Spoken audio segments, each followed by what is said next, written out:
Bye-bye. Okey, Assalamualaikum, selamat malam diucapkan kepada anda semua. Hai, sekali lagi bersama dengan saya. Kalau tadi yang segmen pertama kita bersama dengan Tajan SM Malaysia. Yang ini pula satu segmen yang dikuasakan oleh XM Malaysia. Kenapa begitu ramai klien bersama dengan SM? Pastinya broker yang terbaik di Malaysia ni. Baik tuan-tuan dan puan-puan, untuk hari ini segmen bicara fundamental. Wow, 169 dah 169, satu lagi nak ke 170. Sebelum tu terus menjaga SOP. 3000 lebih ni tinggi dan kemudian tapak di tempat kerja lah. Senang cakap, tempat kerja ni sekarang ni memberi kenaikan yang sangat mendadak. Sungai Gadut, kilang ayam. Sekarang ni Negeri Sembilan dah jadi nombor 1 tu. Hanya kerana saya tempat kerja. Saya nampak 3,000 lebih kan? Saya terkejut. 3,000 lebih betul 3,300 berapa dah. Itu kluster apa? Tempat kerja. Tempat kerja jenis apa tu? Sekejap ya, dia ada tulis tadi. Dia yang saya baca Negeri Sembilan ni, mana tadi dia sebut? Kluster industri. Industri Sungai Gadut sumbang peningkatan mendadak. Sungai Gadut. Industri. Sungai Gadut daerah mana Bas? Okey, jalan Seremban ke Rembau, jalan lama. Seremban ke Rembau. Okey. Jalan Seremban Tampin lah, jalan lama. Dia ada satu stesen kereta api, ingat? Depan tu ada satu bekas tinggalan lama tu. Okey. Depan sikit dia ada simpang masuk pusat persendirian. Dalam tu banyak kilang. Itu yang saya terkejut sampai Negeri Sembilan mencatat yang tertinggi lah setakat ni. Dia sebenarnya merebaknya virus ni dia lebih daripada tempat kerja sebenarnya, bukannya awam ni kurang sangat sebab mereka ni sangat takut. Macam kita ni takut kan, kita jaga SOP kita keluar pun dah tak ngombe kedai apa semua, kalau tak penting tak keluar. Macam dia orang ni terpaksa keluar pergi kerja, berkumpul dekat kilang. So itulah yang ada satu pengkaji kesihatan dia sebut dalam berita harian. Dia nampak situlah tempat kerja kena lebihkan sikit lah. Sepatutnya daripada awal lagi kan. Sebab tu Roblox SJR ni dimansuhkan. Dia tak nak dah. Maknanya dia lebih tumpu kepada tempat-tempat industri. Tapi alhamdulillah kita doakan semoga kita dapat terus mengurangkan COVID-19 walaupun vaksin dah pun bermula hari ini. Dah pun diambil oleh ketua negara kita, kemudian diikuti dengan yang lain-lain, serta akan dapat juga cikgu untuk selain daripada nurse, askar, polis, cikgu akan diberikan untuk yang pertama ni sebab sekolah akan dibuka pada Mac nanti insya-Allah. Dan kepada yang membuat persiapan, sekiranya tak ada persiapan untuk baju sekolah, kerajaan dah bagi pelonggaran, boleh pakai baju yang kemas untuk pergi sekolah. Yang lelaki, yang baju perempuan Iron Maid. apa? Anak saya pakai baju Rodney Dangerfield. Boleh, tak ada masalah. Janji dia put in cantik-cantik sudah. Dia pengawas kena pakai tie. Takkan t-shirt je kau. Baju dalam dia sampai 26 Mac. Dia bagi tempoh sebulan jugalah, lebih dekat-dekat sebulan untuk buat persiapan ya.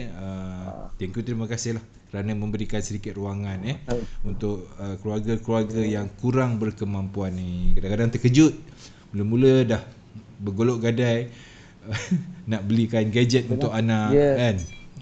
Beli belanja sana belanja sini kan, kita pun faham. Lepas tu wifi lagi tak ada, yang tak ada terpaksa cari broadband kan. Okey, itu satu kepayahan. So bila tiba-tiba buka sekolah pula lepas SPM ni selesai, dia jadi satu macam kejutan. Alamak, baju sekolah tak siap lagi, kasut sekolah pun tak beli, tak apa. 26 daripada 1 Mac nanti 4 Mac masuk buka sekolah. So sehingga 26 Mac anda bolehlah pakaikan pakaian yang sangat kemas untuk anak. Baju raya boleh, jangan mini skirt dah lah. Pakai yang sopan. Baju kurung lah, baju kurung kalau yang wanita. Yang lelaki pakailah yang kemas, kemeja apa semua. Baik, Alhamdulillah hari ini episod yang ke-169 Bicara Fundamental bersama dengan Cikgu Yun CTC, 24 hari bulan Februari 2021. Dan kepada semua, jangan lupa share perkara yang baik, share segmen ini untuk dapat kita bersama-sama kongsi kepada rakan-rakan yang lain bagaimana kita dapat tahu pergerakan mata wang asing ini. Kita dah tak nak terus pergi ke chart. Kalau boleh kita start, kita terus tengok indeks, tengok data berkala sebab dia penting. Sangat-sangat penting bagi saya. Bagi Pak Su lah, bagi anda juga saya rasa penting untuk anda lebih bijak dalam melakukan dagangan anda. Okey, Firdaus Muhammad Saleh. Salam Cikgu Yun dan juga Pak Su. Terima kasih Firdaus Muhammad Saleh. Kalau ada apa-apa gangguan visual dan juga audio, sila letakkan di ruangan komen. Okey, Samsul Idham, salam Pak Su hadir dengan share. Wah, dia ni menjadi peminat nombor 1 ni. Thank you, terima kasih Samsul. Kemudian Abdul H. Jaafar. Assalamualaikum Tok dan Pak Su. Wah, ni mesti kalau dia sebut Tok ni memang dia kenal sangat dengan Tok ni. Baju Siapa? Alif Jaafar ya? Oh, dia dekat New York. Silap saya. New York ke Kanada? Sekarang, New York, Kanada ke sekarang Australia? Macam tu lah. Bekerja? Dia tak dekat Malaysia tu. Dia ni professional traders. Sama cakap. Wow. Dia professional traders. Dia sampai bukan ke luar negara orang biasa macam. Masya-Allah. Dia orang yang punya kriteria yang sangat baik. Bagus. Attitude-nya baik. Orangnya merendah diri, kemahirannya tinggi. Bahasa Inggerisnya bagus. Tapi biasanya macam tu lah tu. Dan dia instruktor yang cukup baik. Dia seorang instruktor yang cukup baik. Biasanya macam tu lah. Yang hebat-hebat ni dia low profile je, relax je. Tahu-tahu kerja dengan company besar, trade di luar negara, masya-Allah. Okey, baju Iron Maiden tu boleh, no problem. Iron Maiden. Mana dia dengar saya cakap Iron Maiden? Dia tonton. Okey, share. Mohon share kepada anda semua, tuan-tuan dan puan-puan, segmen untuk 169 ini. Dan kali ini saya tak ada soalan untuk permulaan. Saya akan terus serahkan ke Copang ni buat cikgu sebab yang lepas-lepas kita drag masa banyak juga. Ini pun saya dah ambil dekat 10 minit dah ni. Berceloteh awal. Saya tak jumpa share link lah Pak Su dekat Facebook. Alamak, mana boleh tak ada insya-Allah. Okey, tuan-tuan dan puan-puan, jangan lupa singgah ke channel YouTube CTC FM. Segmen 3 segmen ada. Daripada yang pertama sampailah yang ke terkini telah disusun atur oleh Boboy dengan sebaik mungkin dan juga ada hiburan di dalam tu. So, subscribe, tekan butang lonceng untuk video-video terbaru daripada CTC FM. So, Tok, saya serahkan ke Copang. Bagi ambil lah. Ya. Okay. Ambil. Baik, tuan-tuan dan puan-puan, kita bersama dengan Cikgu Yun CTC untuk segmen Bicara Fundamental. Silakan Cikgu. Baik. Bismillahirrahmanirrahim. Alhamdulillahirabbil alamin wa bihi nasta'in wa ala umuri dunya waddin. Hasbunallahu wa ni'mal wakil, liman wala wa ni'man nasir. Subhanaka la ilma lana illa ma 'allamtana innaka antal alimul hakim. Rabbi shrah li sadri wa yassir li amri wa hlul min lisani yafqahu qawli, amma ba'du. Assalamualaikum warahmatullahi wabarakatuh dan salam sejahtera kepada semua pendengar-pendengar setia FM di luar sana. Tidak kira apa jua latar belakang anda, tidak kira apa jua trading style anda, tidak kira apa jua komposisi trade method yang anda guna pakai sepanjang masa. Lazimnya saya akan jadi bermanfaat. Saya menyeru sama-sama diri saya dan semua tuan-tuan di luar sana, marilah sama-sama kita panjang-panjangkan. Buat Imah hanya cuma tahu entry, buy atau sell, klik-klik, kena SL, kena stop loss, lepas tu depo, lepas tu entry, klik-klik pun tak apa, itu ilmu klik-klik nama dia. Pun tak ada masalah. Kita panjangkan juga. Tak ada masalah kat situ. Baik, jangan beratkan diri anda, jangan rumitkan minda dan mindset anda bahawa berdagang secara maya ini macam seolah-olah banyak sekatan. Jangan anggap begitu. Anggaplah ia sebagai satu method, iaitu di era ini, di masa ini, bahawa inilah komposisinya, iaitu perdagangan secara maya ini adalah improvasi daripada perdagangan fizikal yang sebelum ini kita nampak kena pergi pasar-pasar beli barang, dapat duit, dapat barang, balik buat baki. Tapi di sini kita depo online, kita trade online, kita kredit online, kita berjual beli online dan kita gunakan duit itu ataupun take profit kita juga secara cashless online. Jadi ini yang dipanggil sebagai improvasi dan aku juga apa ni, composition method yang dah guna pakai. Ya, terus sebab ni kenapa saya lazim cakap begitu. Saya pendekkan nafas saya sekejap. Tenang. Petik. Okey, terima kasih pada yang bersama-sama dengan saya sehingga ke saat ini. Walaupun segmen ini segmen yang saya menerima, masih lagi sehingga ke hari ini menerima 1001 feedback yang positif. Saya berterima kasih dan saya bersyukur kerana sudi untuk mendengar celoteh saya. Sebab saya tidak memberi sebarang bentuk link untuk tuan-tuan mendapat affiliate atau keuntungan dari apa yang saya sampaikan atau peratontonkan. Apa yang ada pada saya hanyalah penyampaian yang berbentuk begini untuk tuan-tuan guna pakai. Sama ada manfaat atau tidak, bolehlah disaring atau difilter.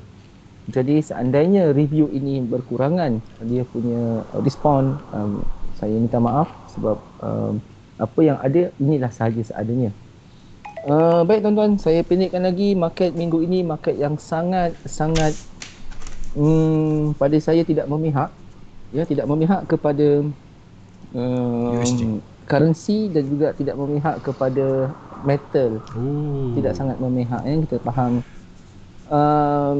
Dan kalau kita tengok daripada bentuk penjadualan sepanjang minggu ini, kita hanya menyaksikan lebih kepada conference ataupun testifies dekat speak. Jadi kita tahu jam 11 nanti sangat-sangat dinantikan oleh seluruh pelombong-pelombong emas di dunia yang ingin menantikan dovishness daripada Mr. Jeremy Powell bagi yang kurangnya tambahlah harga emas tu dia meningkat. Kalau tidak, jahanam emas makin teruk jatuh nanti. 1716 kita letakkan sasaran untuk 1716 ditapau oleh kertas-kertas contengan yang dipanggil sebagai treasury yield dengan hanya tanda tangan bagi mematahkan kilauan-kilauan besi kuning yang perlu digali di dasar bumi dan dikeluarkan untuk dapatkan suatu harga. Kesian Fir'aun, kali ini tewas dia. Tak ada muka. Tapi itulah hakikat sekarang kan. Dipanggil sistem kapitalisme ke kapitalisme. Itu. 21, 22, 23, 24, 25, 26, 27 saya mengira hari. Allahu Akbar. Apa yang ada pada minggu ni tuan-tuan. 11 malam nanti sangat penting pada mereka yang trade emas. Saya cakap serang, sangat penting. Sebab ini akan membunuh harga-harga emas ataupun dia memberi baja sedikit, mungkin baja yuria ke, untuk sedikit perkembangan harga. Ini waktunya 11 malam. Ini adalah rentetan untuk pusingan kedua bila pada hari Selasa yang lalu, iaitu 11 malam juga semalam. Hari dia akan sambung untuk dia kupas semula tentang dasar-dasar keuangan Amerika, terutama dua perkara yang sangat-sangat penting yang saya nak ingatkan. Yang pertama sekali, Jeremy Powell mention tentang kebaikan ataupun kemudaratan monetary stimulus. Dia ada baik ada buruk ni, kena faham dan keburuk. Ada baik, okey. Ada baik dan ada buruknya. Okey, itu akan memberi rangsangan kepada emas dan perbendaraan Amerika, treasury yield, sangat penting. Kedua, kena fahamkan, dia menyatakan tentang kebarangkalian pelaksanaan untuk mengimbangkan inflasi, ya, inflasi ini. Dan dua perkara ini akan kita lihat pada malam ini, pada jam 11 malam. Sesiapa boleh tengok link Tok, tengok ini dah balik Tok, untuk beliau menjelaskan. Jadi pegang dua perkara ini, kena faham bahawa dia akan memberi kesan kepada treasury yield perbendaraan kita yang ini.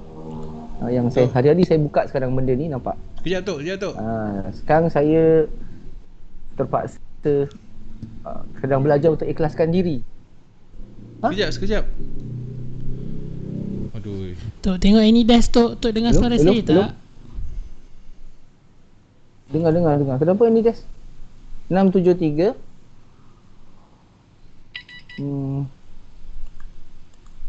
Alamak. Kenapa boy? Putus ke? Yuji seram, salam cikgu yang palsu, Haikal. Okay, bye. Okay dah. Okay. Sekarang on balik Alright.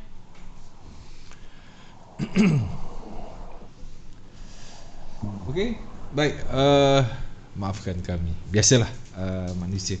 Okey, tuan-tuan dan puan-puan, kita sambung semula. Okey, cikgu Tok, kita balik semula ke isu yang tentang goal tadi. Cikgu dah rancak sangat tadi tu. Aduh. Sayang pula. Okey. Baik tuan-tuan, ini benda yang memang saya sampaikan. Saya tidak pasti di luar sana sama ada mereka mengikuti ataupun tidak. Apabila saya bongkarkan satu perkara yang dipanggil correlation ataupun panduan, di mana emas ini dia sangat sensitif kepada inflasi. Sangat sensitif, satu. Kedua, emas ini juga akan terkesan dengan pembayaran dividen yang tinggi oleh perbendaraan, terutama treasury yield di Amerika Syarikat. Macam sekarang ada US 10 tahun, US 30. Dua benda ni sangat kuat. Ini satu bentuk dividen daripada satu hari ke satu hari. Jika semalam 1.349 pembayaran dividen bond untuk 10 tahun, jualannya, mereka yang memiliki bond pada hari ini, pada saat ini, di kali ini, mereka akan dibayar dengan dividen 1.409 untuk tempoh 10 tahun. Semalam 1.349. Apa maksudnya tuan-tuan? Bila kita tengok range yang ada kat sini, yang bergerak macam ni, ini kita semua orang, saya tahu semua orang boleh baca. Ni yield curve. Yield curve ni pun satu lagi program satu lagi program yang diperkenalkan oleh Amerika Syarikat, oleh Federal Reserve, untuk dia meletakkan kekuatan dia punya perbendaharaan negara, kan? Ini namanya satu program bagi melihat sejauh mana keberkesanan ataupun keupayaan mereka menjana keuangan. Itu ringkasnya. Semakin tinggi dividen dari satu hari ke satu hari, ini bermakna bond akan semakin tinggi permintaan dan ia menjatuhkan emas. Saya dah ulang banyak kali perkara ini dan saya letakkan. Saya di luar sana saya tak tahu macam mana cara orang lain mengajar, tapi saya very simple. Tengok bond dari satu hari, walaupun dia bergerak tick hanya 0.061, 003, walaupun kecil, dia akan memberi rangsangan kepada harga emas untuk jatuh. Contoh harga emas ke mana hari ni? Ni. Yang ini sekarang kan. Okey.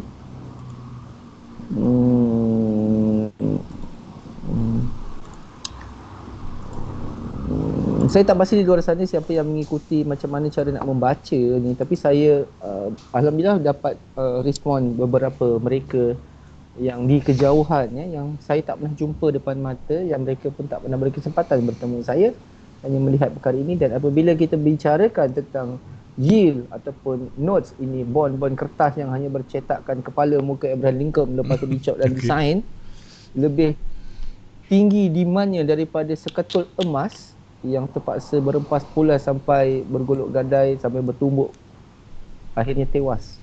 Dia kan hanya janji-janji pembayaran dividen. So inilah cara kita nak melihat tuan-tuan. Gitu. Ya, selesai. Kemudian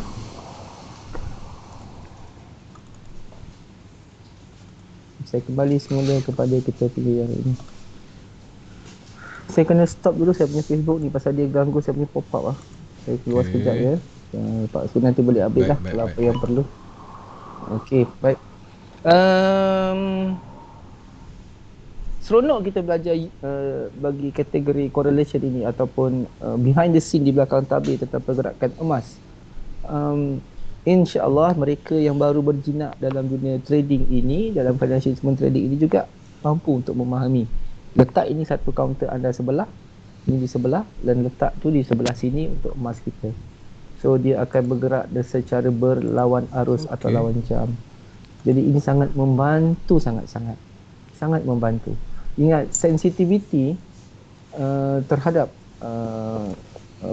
pergerakan ini sangat ketara tuan-tuan, sangat ketara.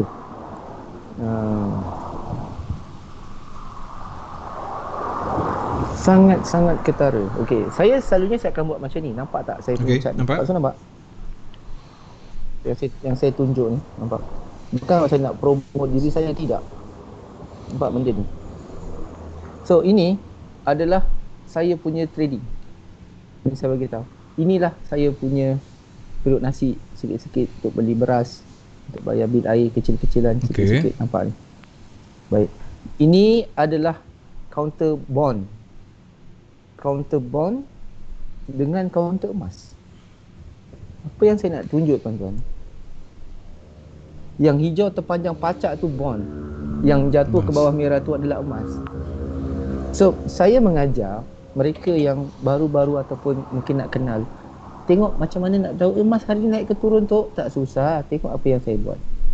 Kenapa dia jadi macam tu? Macam palang-palang uling-uling macam tu. Kan senang. Kenapa yang namanya US10 tu dia tinggi? Tu maknanya dolar naik. Oh ya ke? Habis macam mana kita buat? Tengok yang merah tu. Oh, yang merah tu emas. Emas tu jatuh tak? Jatuh. Jadi adakah saya terlambat nak masuk entry? Tak lambat. Dia tak terlambat. Saya kata begini. Dividen ini walau hanya satu tick dia meningkat, cukup untuk menjatuhkan satu batang candle dalam emas. Yang membezakan adalah macam mana time frame yang trader pilih. Jarak dekat, jarak jauh, scalping, intraday, interday, weekly, masuk. Gitu. Ini baru ni. Ini orang kata dengan saya, you punya quality mengajar, saya respect. Saya kata tak, saya bukan nak pujian. Tetapi the way you deliver syllabus you macam tak ada professional dia punya quality. Saya kata kalau you nak professional, you jumpa profesor. You nak sistem yang penuh dengan syllabus, fakta, evidence, you pergi dekat universiti. Cari mereka-mereka yang hebat, yang research, remiser dan sebagainya, pergi jumpa. Tapi kalau you nak belajar untuk mahirkan skill, you boleh jumpa saya. Cari skill lah. Faham maksud Cari saya? skill. Kalau nak cari skill, pakcik yang baru, yang ada 1-2 orang ni, yang orang kampung, yang hanya tahu ada telefon, baca WhatsApp, jawab mesej, tapi boleh tekan buy and sell hanya dengan melihat panduan harga bergerak. Mana lebih baik pada saya bagi dia satu buku yang namanya makroekonomi. Sanggup baca ke dengan umur 60 tahun? Dia tak sanggup baca. Saya tak promo diri saya, tapi saya bagi tahu meletakkan sesuatu metod itu bukan pada sertifikat yang kamu ada, tetapi adalah bagaimana kamu memandu dia untuk menikmati dalam take profit. Gitu. Pelajar terbaru saya adalah seorang guru penolong kanan. Dia adalah seorang lepasan, ialah sarjana, ijazah dah hebat, tapi dia back to basic, macam mana nak daftar sekolah bila jumpa. Cikgu, Pak Su faham maksudnya? Gitu. Okey tuan-tuan, jangan pandang rendah, jangan pandang serong, jangan pandang sebelah mata pasal yield. Orang tak pernah fikir pun pasal benda ni, tak ambil tahu. Bukanlah teknikal apa sekalipun, orang tak ambil tahu. Orang cuma tahu, oh ini masuk entry zone, masuk sini buy, ini sell, ini stop loss dan sebagainya. Itu standard. Itu biasa. Kan? Tapi macam mana harga tu boleh pergi macam ni, orang tak ambil tahu. Siapa yang menggerakkan? Tak ada orang ambil tahu. Orang cuma tahu, oh dapat ni jalan. Dapat, oh dia pun banyak ni, nanti withdraw banyak ni, okey. Lepas tu, entry kat sini, okey ni kita punya ni, kita ni perkiraan untuk gelombang itu ni dan sebagainya untuk kita ambil harga. Tak ada salah, itu teknikal, betul.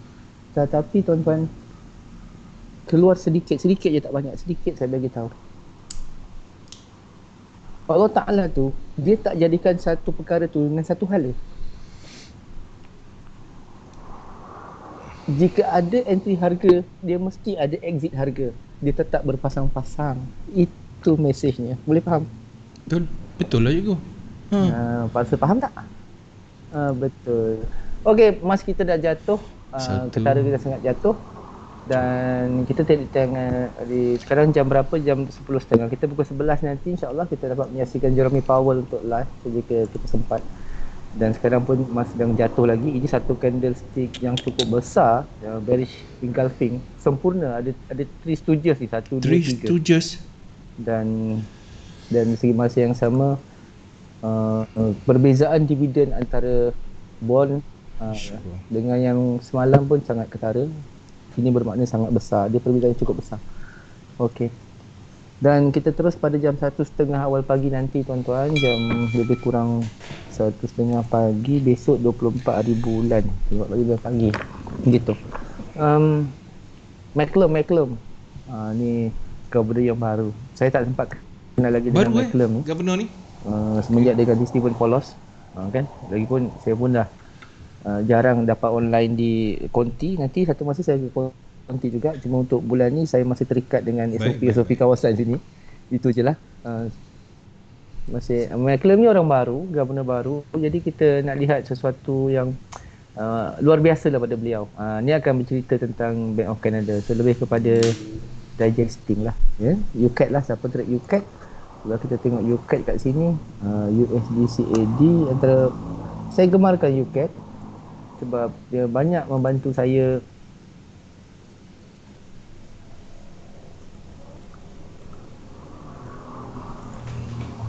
Okey. Hello? Okey. UCAD ni banyak membantu saya melihat soal ialah kedudukan minyak dunia lah. Salah satu perkara lah. Kita tahu UCAD minyak dunia. So bila minyak dunia semakin tinggi, UCAD akan semakin rendah, dan kita pun dapat membaca dalam keadaan yang sangat mudah sebenarnya. Satu perkara. Yang ketara emas sangat jatuh, sangat kuat. 1790. Ya. Dahsyat hari ni dari tu, lebih pada 200 pip. Kita terus kepada jam 11 pagi bagi mereka yang trade New Zealand dollars. Kita ada NZD. Ni siapa yang trade, sebab ni akan cerita tentang rate statement yang ini yang 0.25%, yang saya lihat tiada perubahan setakat ini, masih kekal angkuh dan sombong lagi bongkak bersama-sama dengan CAD kekal 0.25%. Sebab jika NZD mula memotong jika OC dah mula akur, terpaksa memotong pada 0.10, kita tak mustahil NZD juga akan melakukan pemotongan. Ini Governor O yang bersebut biasanya. Nama dia Governor O. O ke apa nama dia? O. Mr. O. So ini akan memberi rangsangan kepada komoditis, kalau tu kata komoditis, untuk terkesan jatuh lah. Alright. Dan seterusnya kita lihat rangkuman sehingga jam 10 pagi itu. Yang penting jam 10 pagi, sebab masa ini siapa trade NU, NZD USD, NZD JPY, GBP NZD, dia akan sangat memberi respon, sangat respon. So agak volatile lah. Saya jangkakan market esok untuk kategori New Zealand dollars. Dan sebelah malamnya, sesuatu yang kita cuba nantikan tentang pound sangat kuat setakat ini. Antara counter yang bukanlah paling kuat untuk hari ini, tetapi dia adalah currency yang antara terkuat untuk bulan Februari ini. Kita dah antara yang kuat jugalah. Bukanlah terkuat, tapi antara yang kuat. Kita dapat lihat dia punya trending. Nampak ni sangat ketara, kenaikan yang sangat ketara, dan sekarang dah lebih 1.4. Satu harga yang memang kita jangka untuk lebih tinggi, sekarang 1.42, sekarang 1.41. Dia jatuh daripada pagi tadi pun 120 pip, 134 pip, tetapi purata pergerakan ini dibantu oleh jalan penyelesaian Brexit yang semakin baik. Kita tahu UK setuju dengan syarat EU pun ada kesepahaman, cuma kita belum nampak pattern dokumentasi saja. So satu kejayaan pada Boris Johnson yang membawa legasi Theresa May. Siapa kenal Theresa May? Nama tak sebut nama dia kan. Kalau saya sebut nama-nama ni bukan semua orang tahu pun. Orang tak ambil tahu, orang cuma tahu buy and sell, profit, jalan. Agak kalau saya kena ke laut, kena maki, kena hamun, kena semua. Itu standard di dunia trading. Kalau bukan follower kita, dia takkan ikut. Itu dunia trading, kita faham. Kita sebagai menyampai, kita memberi. Selebih itu masing-masing lah. Dan kita ada jam 11 malam masuk dengan motor-motor ni sekali masuk. Itulah. Boleh dengar tu je. Cakap dengan dia 2,000 fine 6 bulan penjara. Dengan motor betul ni. Exhaust bising sangat tu. Gak. Exhaust ni pasal. Ui, buat hal lah dia. Kan? Itulah. Kadang-kadang saya pun simpati juga pasal. Tapi apakan daya kan, perangai masing-masing kan. Tak apa, besok kita beli motor, kita tahu apa kita nak buat. Wah. Alright, ini siri yang ketiga. Siri yang ketiga untuk minggu ini tuan-tuan. di hujung bulan ini, maafkan saya bukan hujung bulan lah, maksudnya kita dah sampai ke penghujung Betul. Februari kan, minggu depan dah habis bulan. Sekali lagi Jeremy Powell akan beraksi jam 11 malam. Macam saya kata, okey, berbalik pada Jeremy Powell, malam ni apa yang kita nak nantikan, dia dah mention pada hari Selasa yang lalu, pada 23 hari bulan ni, dia ada nyatakan dua perkara yang sangat penting dan ia menyebabkan harga emas dan bond sangat volatile dalam tempoh 2 jam. Pukul 11 dia henjut, pukul 12 dia bergerak. Memang sangat-sangat volatile. Tuan-tuan boleh nampak kan? Kalau kita tengok sedikit. Oh ya, saya bukan nak cerita pasal emas sebenarnya tuan-tuan. Tak ada. Saya nak bagi tahu risiko ni pergerakan emas yang jatuh kuat ni bermula hari Selasa ni dekat sini. Ini disebabkan Jeremy Powell. 787 dah. Kenapa dia rebound pun disebabkan Jeremy Powell. Dan kenapa dia jatuh pun disebabkan Jeremy Powell. Power betul Powell ni. Kerana apa? Kerana ini tuan-tuan. Bila kita dah tahu apa benda yang berlaku disebabkan tabir, kita akan berada pada satu komposisi, bermakna kita cuba untuk bersedia menghadapi risiko. Okey? Baik. Saya besarkan sikit kalender ni. Okey. So sekarang saya tak tunjuk apa-apa pun muka Jeremy Powell dalam ni, tak ada. Tapi apa yang saya sebut adalah setiap mereka yang melihat jadual-jadual berkala begini, mereka kena ambil tahu macam mana cara. Jeremy Powell ni adalah Federal Reserve punya chairman. So dia kena pergi dekat Federal Reserve punya website kan. Type je lah Federal Reserve. Okey. Federal Reserve Bank. Ni chairman, saya bagi tahu muka dia. Ni muka Jeremy Powell, handsome tak? Saya orang ni. Okey lah, okey.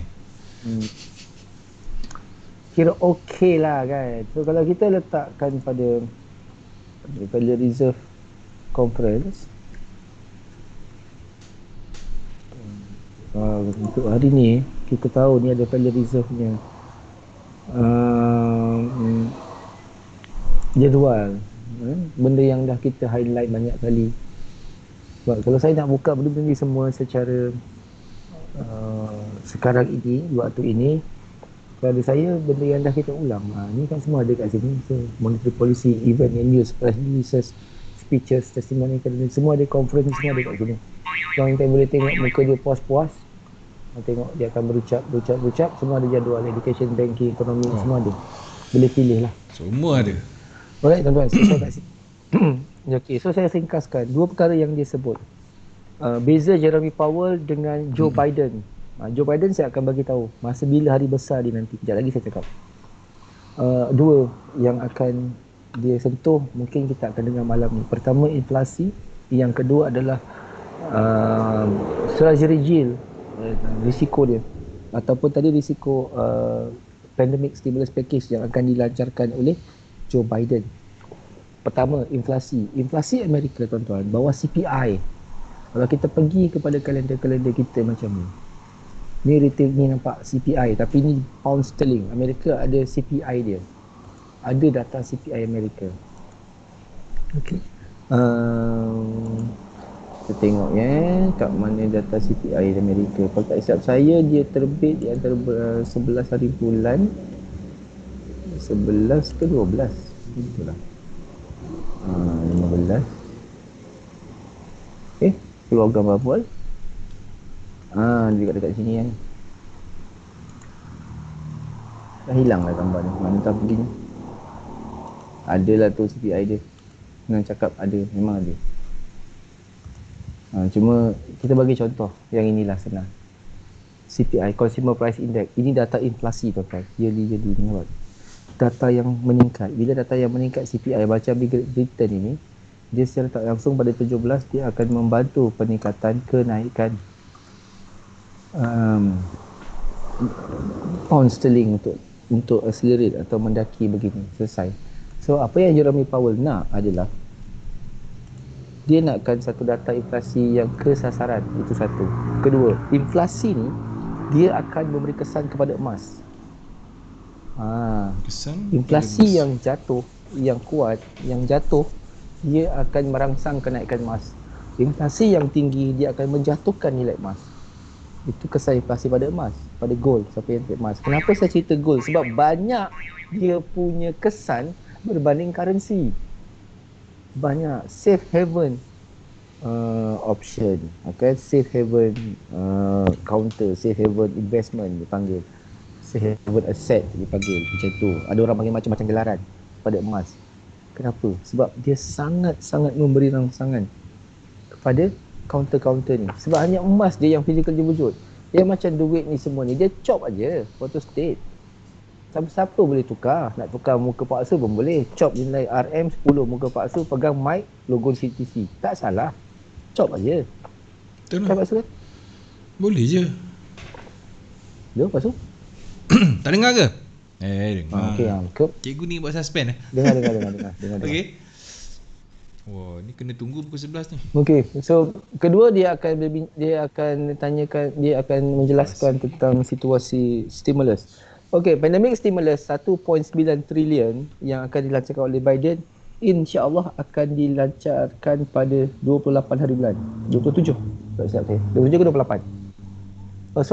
26 Jumaat. 26 Jumaat ni, jika saya tak silap saya, 26 Jumaat nanti dengan 27 akan ada persidangan Joe Biden akan bersidang dengan Senat Amerika untuk voting kelulusan 1.9 trilion ni, 26 atau 27. Kita mungkin dah bercuti sebab kita mungkin dah jatuh hari Sabtu, tapi Amerika masih hari Jumaat ni. So market akan disuspek mengalami spike ataupun volatile menjelang pembukaan opening March 2021. Satu hari bulan, 2 hari bulan atau 3 hari bulan. Yang satu hari bulan ni dijangka akan agak volatile. Sama ada spike, gap atau bagaimana. Atau mungkin selepas tu di counter Amerika akan aktif sangat-sangat. Ni waktu dia 26, 27. Ini kosong ni, tak ada apa, sibuk lah ni. Ini kosong kan sebab ini bukan dalam kalender ekonomi, dia dalam bentuk geografi politik, ya, geografi politikal. Tu voting 1.9 trilion package rangsangan keuangan oleh Federal Reserve, Presiden Amerika yang perlu diluluskan oleh semua senat Republik dan juga Demokrat. Okey, itu satu. So apa yang Jeremy Powell risaukan semalam, dia mention jelas-jelas. Sebelum ini memang Donald Trump dah gunakan package 4 trilion dolar. Itu kesannya. Kedua, sekarang ini dia nak pump lagi 1.9 trilion. Itu kedua. Yang ketiga, Secretary Treasury, tahu Janet Yellen kan? Dia dah mention. Saya tengok muka Janet Yellen, kalau tak kenal. Saya bercakap ni kadang-kadang bukan semua orang kenal siapa orang ni. Semua orang tak kenal. Orang cuma tahu trade je. Saya bukan suruh ambil tahu pun dia ni siapa, baik ambil tahu ulama siapa kan, menteri besar siapa, ni siapa, banyak boleh bantu. Tapi kenapa saya buat tanya pasal Yellen? Sebab tuan-tuan trading dolar Amerika, tuan-tuan kena tahu siapa playmaker dia. Ni cantik tak macam makcik ni je kan? Mana post dulu. Tu awal orang ni. Dulu baik, makcik ni baik hati budi dia. Ya. Sebelum ni rajin enggak ngeteh dengan saya sendiri. Kat babu kat rambutan. Sekarang dia adalah Setiausaha Perbendaharaan Negara yang dilantik oleh Joe Biden. Dia dulu adalah chair lady untuk Federal Reserve sebelum Jeremy Powell. Bermakna dia adalah regu Joe Biden dan lawan kepada Jeremy Powell. Sebab Jeremy Powell dari Republik. Ya, betul. Daripada Demokrat. Trump. So itu mereka yang memahami geografi politik yang akan memberi rangsangan kepada ekonomi. So bila ada segmen saya sebegini, saya tak suruh Habil tahu buka-buka susah payah tak payah. Bukan macam tu. Cuma saya bongkarkan. Kita kalau nakkan satu perkara itu jelas kepada hala tuju dan apa yang berlaku, kita perlu lihat who behind the scene. Who the playmaker. So make all the thing jalan. Orang cuma tahu, oh ini big players, ini big players. Saya tahulah tu namanya big players, tapi siapa yang namanya big players? Siapa? Siapa? Big players. Ya. Jadi kita tak nak salahkan siapa-siapa. Kita cuma tahu, oh orang yang pemain besar-besar, siapakah dia? Mungkin dia ke, dia ni tadi ke kan? Itu antara mereka-mereka yang di dalam sektor yang sepatutnya kita ambil tahu. So saya buat tu. Baik. So tu, tadi saya kata presiden. So bila ditambah lagi 1.6 trilion, ini sebenarnya akan melemahkan dolar Amerika sebab dia menambah hutang. Itu yang dirisaukan oleh Jeremy Powell. You memang seronok orang bagi sumbangan mah, hidung. Habis macam kejatuhan dolar macam ni, kenaikan dolar macam ni dolar tengah naik. Hebat ke dolar naik sangat ni? Kuat sangat ke? Ni, sekarang dia tengah naik, orang semua buat duit. Memanglah orang suka tengok kan. Tetapi dia unsustainable, dia tak stabil untuk tempoh masa yang panjang. Saya meletakkan untuk setengah tahun kedua 2021 dolar akan mengalami kejatuhan semula. Pertengahan tahun. Setengah tahun pertama. Saya bajet dia akan jatuh semula dan emas akan mendapat bidaan semula untuk meningkat. Ini akan meningkat lagi. Gitu. So dah kena TP lah 1785. Terima kasih. Alhamdulillah. Saya. Alright, and then itu perkara yang Jerome Powell risaukan dan memberi kesan kepada dolar, dan dolar akan jadi lemah bila semakin banyak beban hutang dibentuk oleh kerana terpaksa. Dan apa kesannya untuk jangka masa panjang, dolar akan mengalami kelemahan. Satu, sebab beban hutang akan bertambah. So 4 trilion dia tambah lagi 1.9 trilion, dia jadi 5.9 trilion. Sangat-sangat ni. Itu perkara yang sangat dirisaukan. Yang ketiga, antara lain dia sangat risaukan yang ini. Yield kita ni. Yield kita pula. Perbendaharaan mereka yang semakin tinggi dividennya. Dia sangat risau. Okey, saya bagi tahu kenapa macam tu. Apa kesan yield ni? Nampak bangang aja macam ni. Bahasa bangang. Minta maaf tuan-tuan kalau bahasa kasar. Sampai hati nak sebut. Tapi yalah, kadang-kadang orang perlekeh kan. Tapi saya diam je lah. Nampak biasa je macam ni. Sebab saya tak tunjuk. Ini bacanya kenapa nak tarik aksi ni, nak tarik table sini, tak saya tak ajar macam tu. Ini saya bagi tahu. Dia macam ni. Kenapa dia risaukan treasury yield? Dan macam mana treasury yield kita ni, perbendaharaan Amerika ni yang bond 10 tahun ni atau bond 30 tahun boleh menjatuhkan emas sedalam-dalamnya rindu. Sebab kena ingat, jikalau Amerika nakkan duit, ni bahasa kasar je faham. Kalau Amerika nakkan duit dan nakkan dolar Amerika diguna pakai sebagai kekal mata wang utama dunia, tolak renminbi yang sibuk China nak gunakan emas, tolak dinar emas yang mana Kuwait sibuk nak perjuangkan, tolak yen yang katakan this is the strongest currency in the world selepas dolar, tolak euro, the most popular and the most highest currency in the world yang diguna pakai adalah mata wang euro. Amerika mesti ada pihak lain atau golongan lain atau entiti lain yang melanggan duit dia sepanjang masa. Caranya macam mana? Dia kena terbitkan banyak bond yang berdurasi tempoh yang panjang. Sebab akan terikat. Ini 10 panjang tahun tu, bang. maknanya lebih daripada 10 tahun lah. Dia ada 30 tahun. Mana 30 tahun ni? Kalau kita pergi market watch, kita cari bond ding. Nanti saya baca sebab saya suka 10 tahun. Hilang tak ni? S30. Banyak simbol ada kat sini. Ingat state all search.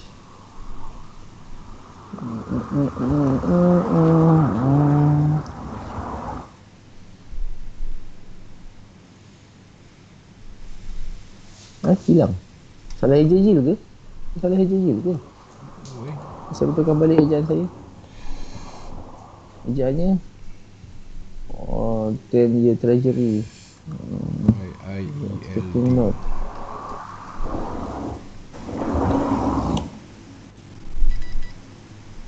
Tahu ni.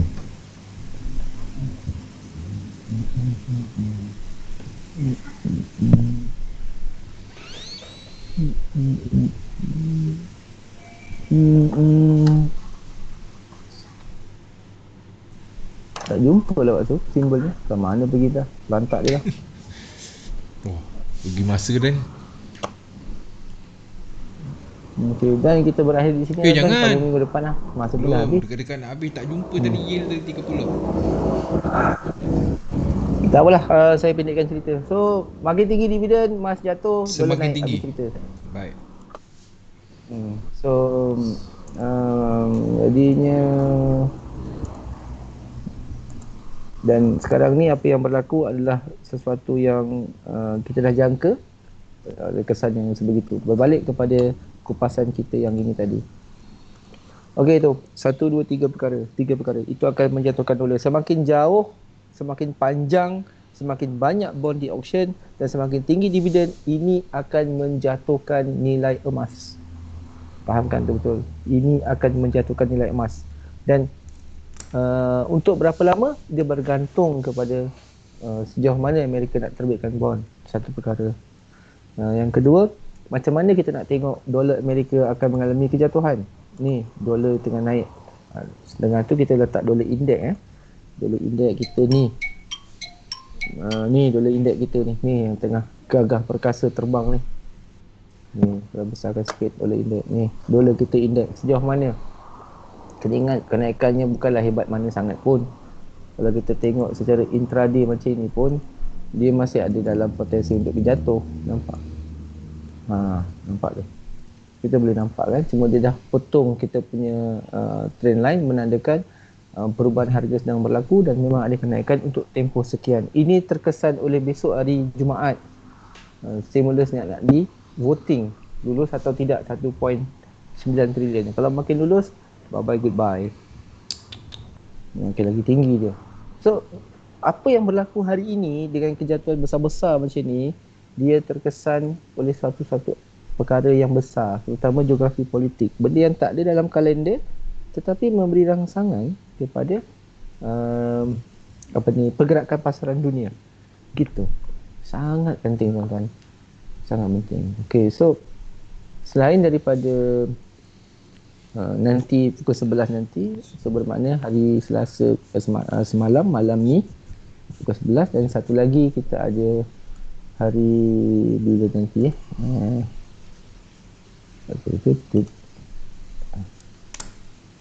hilang pula dah. Hari malam ni lah. 1, 2 ya. Pusingan kedua dia. So itulah yang saya cuba nak beritahu bahawa pergerakan hari ini adalah pergerakan yang sangat dipengaruhi oleh perbendaraan Amerika dan geografi politik yang sedang menguasai pada 20 voting tentang kelulusan 1.9 trilion. Okey. Dan untuk mengetahui bersama, kita juga kalau lihat daripada Janet Yellen, kita tahu Yellen ada speech pada 4 hari bulan tak silap saya. 4 hari bulan ke 11 hari bulan dia ada bagi speech dia. Ini masa dia 11 hari bulan lalu ni yang pertama sekali dia berucap. Nanti saya cuba tengok balik. Semasa di FOMC tak silap. Ni CPI Amerika tadi yang kita nak cari tak jumpa, sekarang dah jumpa. 10 hari bulan dia dah terbit dan dia stagnan. Ni namanya stagnancy, tak ada peningkatan. So ini sangat berbahaya. Jika dia menyusut, bermakna sandaran terhadap emas akan semakin tinggi. Untuk kena faham tu, sandaran emas akan jadi tinggi bermakna bidaan buy untuk emas untuk jatuh perlahan. Sebab inflasi Amerika tak apa cantik. Saya ingat balik kat hari bila dia ada berucap dia minggu ni, tak silap saya minggu ni. Okey, Yellen bersetuju untuk cadangan menambah package stimulus ini. Ni makcik Yellen kita ni daripada 1.9 trilion menyokong cadangan untuk menambah kepada 3 lagi trilion. Sehingga 3 trilion maksud saya, tambah lagi 1.1. So ini sebenarnya tidak berapa digemari oleh Jerome Powell. Sebab Powell tak suka dia tak berapa bersetujulah. Dia pandangan dia jika dikuatiri baik untuk jangka masa dekat tetapi tidak baik jangka masa panjang kerana beban hutang akan semakin tinggi, cukai mungkin akan semakin tinggi untuk dinaikkan. So ini akan membebankan rakyat dan secara tak langsung dolar Amerika akan tertekan kat situ. But the best is untuk stock market memang sangat boost up. Kalau nak memberi kekayaan, bagilah bantuan rangsangan ekonomi. Memang makin kaya lah orang. Sebab kerajaan bagi duit untuk melabur dan untuk menggerakkan ekonomi semasa. Dia hanya memberi keuntungan pada segelintir. Tapi keseluruhannya yang tanggung siapa? Negara itu sendiri. Gitu caranya. Okey, Pak Su, kalau ada apa nak tanya silakan. Pertanyaan tak adalah. Dengan masa yang ada ni, saya rasa UJ tadi cikgu dah tunjuk. Cikgu, kita bagi kelonggaran untuk cikgu pilih satu pair yang mungkin boleh manfaat kepada mereka di luar sana. Sekejap sebab dia orang tak ada pula minta pair apa-apa ni. Bagus lah. Malam ni dia orang bagus, dia orang dengar aje. Tak ada sebab dia macam mana ya, kalau kata pada saya kalau kata kita dah nampak insiden begini, the focus is on pandemic stimulus package pada hari Sabtu, 26 hari bulan. Okay. Iaitu voting akan diluluskan. Dah nampak. Kedua, saya dah jelaskan kenapa kita perlu ambil tahu tentang perbendaharaan negara. Apa yang dinamakan perbendaharaan negara, terutama US 10 tahun dan US 30 tahun. Malam ni kita lebih selesa dengan US 10 tahun. Memang saya mengikuti. Tengok dia punya kangkang dia kan sama bentuk rupanya, kejadah apa ni. Ini UJ senang. Ini kan emas. Kan sama je bentuknya. Tak ada beza pun. Dia akan menjadi correlation.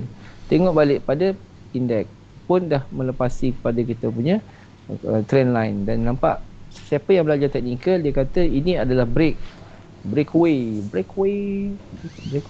break dance? Breakaway, bantai lah breakaway. Lantak, tu pasangan teknikal lah, saya tak nak komen. Tapi betul lah itu maksud dia. Dia dah memberi petanda bahawa sign yang jelas tentang bullish untuk membentuk indeks dolar. Ini memberi potensi untuk sejam akan datang. Memang counter akan memberi rangsangan kepada apa yang disampaikan oleh Jeremy Powell.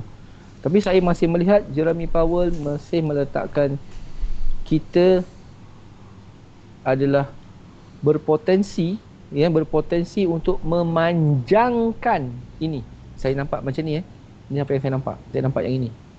Ni.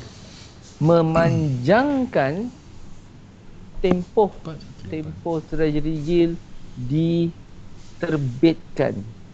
Dan jika dia terus memanjangkan tempoh-tempoh ini memberi jelas sangat petanda bahawa emas akan semakin jatuh. Fahamkan saya cakap? Semakin jatuh.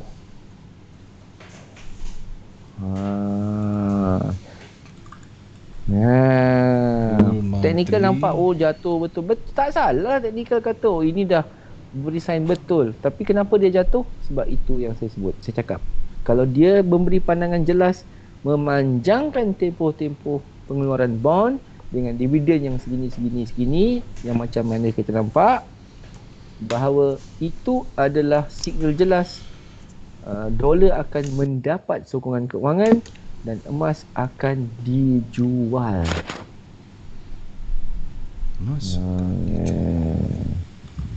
Saya tak suruh ikut cakap saya cakap. Jangan ikut cakap saya. Tak ada gunanya pun ikut cakap saya. Belajarlah dengan mana-mana pun yang membantu tuan-tuan untuk profit. Itu yang paling penting. Cuma saya bagi tahu dekat sini bahawa kita nak buat sesuatu, kita kena yakin apa yang kita buat. Itu moral of the story. Kamu nak jual emas, kenapa? Saya nampak macam harga nak jatuh. Kamu nampak harga tu jatuh. Adakah sebab kamu nampak harga tu jatuh, kamu yakin emas tu akan jatuh?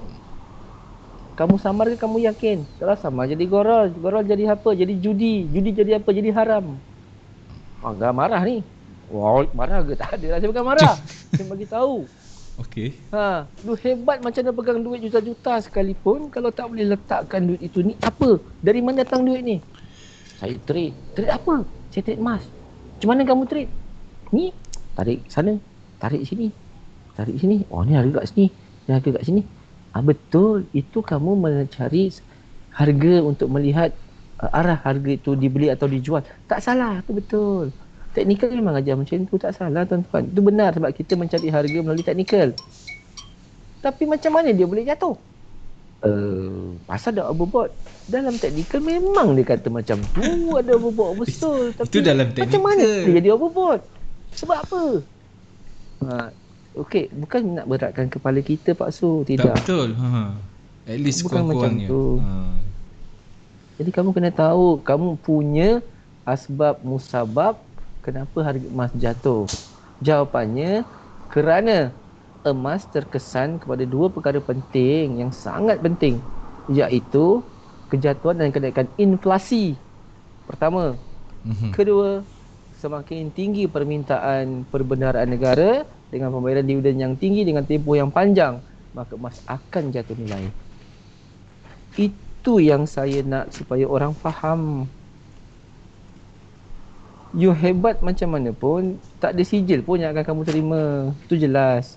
Tak ada pun kata-kata kalungan bunga, terbaik, pelajar terbaik daripada ni, dapat ni kerana mahir dalam bidang itu, bidang ini, ekonomi. Tak, bukan itu yang saya nak.